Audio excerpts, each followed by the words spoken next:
Welcome back to a brand new spoiler review of the brand new episode 6 of 8 of Peacemaker on HBO Max. My name is Max Stenberg. Welcome to Max Talks Movies. We're talking TV show today, Peacemaker on HBO Max. If you're new to the show, please subscribe, ring the bell if you're new to the channel. I do these type of TV show reviews, including right now, Euphoria every single week, Book of Boba Fett every single week. A lot of reviews are coming out, including Raised by Wolves, The After Party. There's so much to talk about. So I'm doing all those TV shows, including some movie reviews, including Jackass Forever today, Moonfall tomorrow. So please subscribe, ring the bell. I also do a box office breakdown show every single Monday. So please subscribe. Also comment down below your spoiler thoughts on this past episode of Peacemaker. Let me know your predictions for the final 2 weeks of the show. And then the thumbs up button, guys, the like, that's how you support this channel in the best way. So let's talk about this episode. Also, if you're new, I've already done each of the 5 episodes. The first 3 episodes were together, and then I did spoiler reviews of 4 and 5. So let's talk about episode 6. Once again, this show is just really fantastic. Now, yes, sometimes the story could be a bit ridiculous because you care about these characters so much. It really elevates the show. Once again, it's completely hilarious. So we basically open with a big cliffhanger of the last episode where Leota finds out that Mern is a butterfly. So we open this episode with that scene, and out of nowhere, Hardcore comes out, and for a second I was kind of like, is Hardcore a butterfly? But that's not what happened. Is that Hardcore felt something was off with Mern. So Economos and Harcourt knew the whole time that he was a butterfly, but they know that they basically can't tell Waller any of this because Waller with a snap of her finger can get them killed, really can do whatever they want with them. But of course they're telling her, you can't trust Waller to, Waller's own daughter, which is some really good meta stuff. But it was an amazing from Mern, who is going to be also in Guardians of the Volume 3. I don't want to pronounce his name wrong, but this was a really amazing performance that really sold the fact that Mern was an awful person, and this butterfly took its place for a particular reason, because there's a division between the butterflies. The one that the U.S. Senator, I guess, was in, that Cena kept, that Peacemaker had the whole time. That's one section of the butterflies, and there's another one like him who wants to destroy them and have peace. And that was really clever stuff. Then we get the Christopher Smith and Vigilante stuff. So we open with Peacemaker basically at a show and tell at the janitor's, I guess, daughter's school from the first episode, where he is hilarious, calling kids different names. But then it gets to, again, someone asked about his origin story and he really couldn't say anything. Obviously, we get a flashback that, his brother's dead, and Robert Patrick turns around and is like, you killed him. And then we turn back around and Peacemaker's kind of joking around. Vigilante meets him at the home. Really funny stuff between the communication between, I think it's Roach is what the name of the butterfly is, but the communication between the butterfly knocking once or twice and Vigilante asking questions that need explanation, not yes or no questions. Hilarious bit that kind of never got old for me in this episode.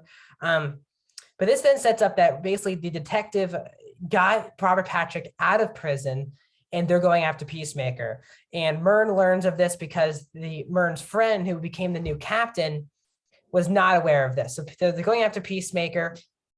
Really funny, really gets intense because Peacemaker and Vigilante are trying to escape quietly. Mern tells him, like, there's cops right outside your door, whatever. And right as Peacemaker is trying to get, Eagly's attention, the detective comes over. Vigilante starts joking around and falls down on the tree. And of course, the butterfly was connected to him, breaks, and the butterfly goes into Detective Song, who was probably the nicest person. She was a really great performance still from Annie Chang, who plays Detective Song. Really good stuff. So she gets basically infiltrated. I mean, they really did a great job showing what it happens when the butterfly goes into a human body. It's really disgusting. It feels like someone's dying and then coming back to life. It's really bloody, really disgusting, seizure-like experience. And I thought they did a really good job this episode really exploring what that means. So Peacemaker and Vigilante are like pissed off. They go back to basically the headquarters, and Peacemaker already knows that something's off, like it's something they're not telling him. And as the police were also searching through Peacemaker's house, they find the diary that Leota left. And Leota is a really fascinating character that continues to, because she was kind of like, I feel really bad for turning on Peacemaker, but I also don't want to turn on my own mom and the different people. Like, I care about all these people, but I have to turn on, like, basically have to turn on one of them regardless. But it feels like she's just in such a tough position where she doesn't want to be there. I actually started making friends with these people. And then because of her mom has to turn on them, I thought it was a really clever way. Danielle Brooks is really excellent in the show. So they're all pissed off basically. And Song is obviously acting weird. And then out of nowhere, obviously, the new captain who's friends with Myrn just kills those people, even when they're unconscious. And basically the big theme of the episode is that Peacemaker is done killing people. Like, he's like, aliens, I don't really give a crap, but like people, I'm just done. Which led to a really good scene between Chris and Harcourt, where Harcourt drew the Peacemaker symbol on the machine gun and calling him Chris, and he called her Amelia. Really, really nice scene between Harcourt and Chris. But Chris is just done killing people. We've kind of begun at the beginning of the episode where he's just done. The death of Flag in the Suicide Squad has just really messed him up. Because Flag was a good person, and even though Peacemaker always, wants peace no matter how many women, men, and children have to die, he still felt off by the killing of Flag, which has basically been a theme of the whole show, that he's just done killing people. When he had to kill the butterflies, he didn't want to do that because they were humans, and Vigilante had to do that. So they're doing an excellent job doing that. At the same time as Song is basically, Roach is like the leader of these other half of butterflies. All the butterflies come in and she brings them to the police place where every single cop gets infected with the butterfly, and people in prison do. So there's a big army basically being raised by these set of butterflies. And at the same time as this is happening, Robert Patrick is out of prison. These KKK Nazi people, wearing the KKK, the white bag. I mean, it's just disturbing to watch. But this outfit, you can't deny. I know he's an awful person, one of the worst people you'll ever say. This outfit of White Dragon is a really badass outfit. And then it's getting put on. It sets up now, Robert Patrick was basically telling his friends, like, I got to do the one thing I've been waiting for my whole life. He's like, why? He's like, I got to kill my son.